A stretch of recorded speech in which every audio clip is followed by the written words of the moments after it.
हे पहा, आपण मागे जीवाणू संवर्धनासाठी हे म्हणजे कंपोस्ट खताचे गुणवत्ता वाढवण्यासाठी आपण यामध्ये जीवाणू ॲड केलेले होते.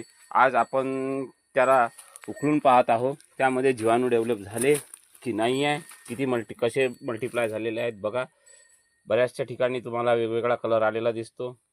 हे पहा, झूममध्ये पहा. हे पहा, कुठे पिवळा, हिरवा, निळा असा बारीक कलर आलेला दिसतो. आणि त्यामधील काही गवताचे बी सुद्धा अंकुरित होऊन गेलेले आहे.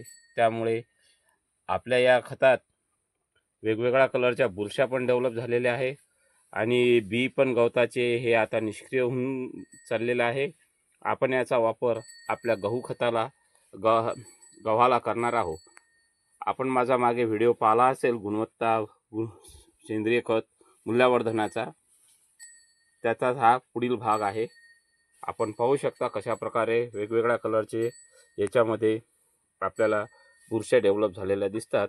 यामध्ये आपण अमृतम आणि EM सोल्युशन टाकलेले होते बघा.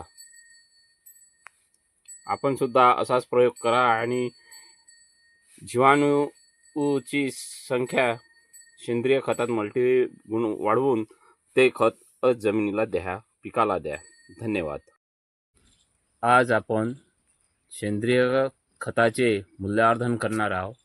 यामध्ये आपण जीवाणू ॲड करून ते 8 दिवसासाठी ठेवणार आहोत. यामध्ये आपण